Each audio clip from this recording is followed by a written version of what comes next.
Okay, so today's video, a little bit different. More of a kind of ramble, rant about good thing in the Resident Evil community. You can probably tell from the title and the thumbnail what I'm going to be talking about. But I do want to talk about speedrunning as a whole general thing, but more primarily kind of relate it around the Resident Evil series. And it's been going on for a long time around the series, so I do kind of want to bring it to light a little bit on the channel and talk about it a little bit. Alright, so to get into the kind of categories, I guess, around the speedrunning kind of area and what they involve, you've got your any percent runs, which are basically getting through the game as efficiently as possible from start to finish. You've got your 100% runs, which is doing everything in the game as fast as possible and getting easy clear. Obviously you've got your glitch runs, which are where people exploit the game to do a certain bit of the game faster or skip things. More recently with Resident Evil Village, there was one, I think when the game first came out, where you could essentially skip the entirety of the castle, and people were using that to basically get easy runs. I'm not a fan of glitch runs, but they are a thing. And then obviously you've got your glitchless runs as well, which is just doing the game and playing it as intended and doing it as fast as possible.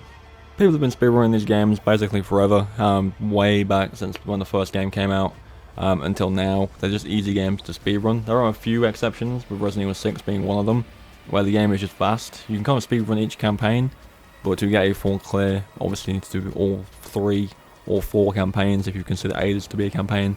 But you know, you've got Resident Evil 1, 2, 3, 4, 5, I think 5 is kind of a speedrunny one, 7 and 8, as well as Revelations 1, 2, and Operation Raccoon City, Code Veronica, Survivor, and then a few others as well. People basically speedrun all of them, and they're always so satisfying to watch.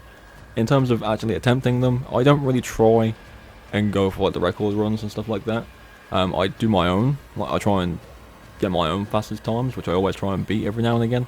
But I'm nowhere near at the level of being able to do it like some of the best speedrunners can do it. Like, I know the games quite well, really quite well, but in terms of like the pinpoint accurate shots, the perfect kind of ways to get through an encounter quicker, I don't have that shit down. Like, I can't do it.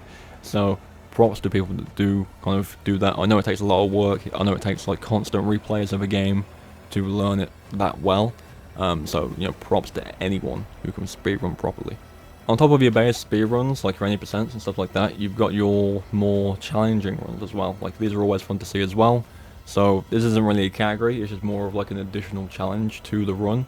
Obviously you've got your runs on the hardest difficulty, you've got your runs where you don't die, you've got your runs where you take 0 damage at all through the entire run, all while doing it on the hardest difficulty. They're the ones that are always fun to watch. Like, watching people take no singular hits at all on the hardest difficulty of the game, not using any cheesing, not using infinite ammo, bonus weapons or anything like that, and just going through it is crazy to watch. I am going to try and do some permadeath runs, and I am thinking maybe in the future about doing some no damage runs. But it takes a lot of work, because you have to remember the spawns, you have to remember what enemies attack and when they attack and what they do. You need to just be aware of everything in the game, as well as remembering all the solutions to puzzles, item locations, and all of that stuff as well. So it's a whole new layer on top of just running through the game as quick as possible. Another thing that's really cool to watch inside of speedrunning, in the community around speedrunning, is the kind of races people do. So that's usually kind of 2 people who know the game quite well, or 2 speedrunners going like head to head and trying to get it fast to clear. A friend of mine and me did one similar to that not too long ago, where we did the very beginning of Village all the way until the end of the castle, and to be honest, it was pretty much on par all the way through, which was pretty cool to see. And we do want to try and continue that at some point, because it is just fun. It adds a whole new layer of replaying the game again, especially when you've done everything the game has to offer, especially with Village. Like me, I have no real reason to play Village again now until the DLC, because I've quite literally done basically everything aside from like a no damage or permadeath run, which I do want to do at some point.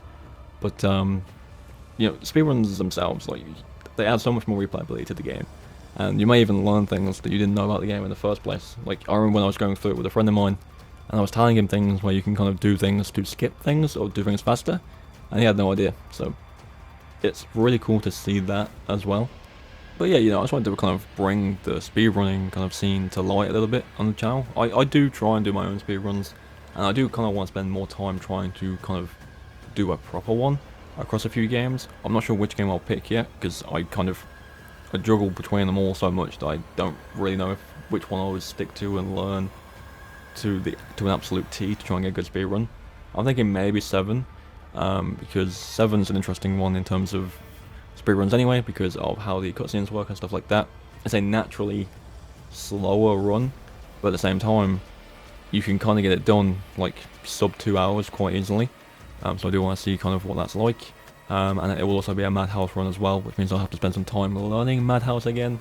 I beat it in a stream a few months back for like the first time ever, and I haven't played it since, so maybe I'll spend some time with Madhouse and try and learn it, and maybe, who knows, I'll do a speedrun of that, or even a permadeath run of speedrun of Madhouse. Sorry, that would be fun to do.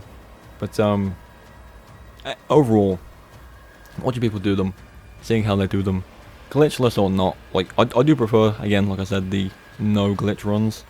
But even with the glitches, like, it's interesting to see how people figured that out and how they do it. Obviously there are some notorious ones. More importantly, speaking about Resident Evil 4 briefly, you've got the Ditman glitch. I think everyone knows what that is at this point. Basically the striker glitch, where you kind of move at like double the speed as soon as you have it. Interesting to see if that will be a thing in the remake. I don't think it will be, because of how the game will play, but we'll have to wait and see with that. But yeah, just kind of wanted to bring to light all the speedrun stuff. I will leave some links in the description for some speedrunners I watch quite regularly. Maybe you can check them out if you haven't already. If anyone else has any other speedrunners they watch who they want to share, let me know, because I'll probably check them out at some point. But yeah, that's going to do it. Leave your thoughts on the speedrunning kind of scene, down below. Do you like it? Do you like how the Resident Evil speedrunners do things? Are there other game series to have good speedruns as well? I'm always interested to watch them. But yeah, thank you for watching, and I'll catch you all tomorrow.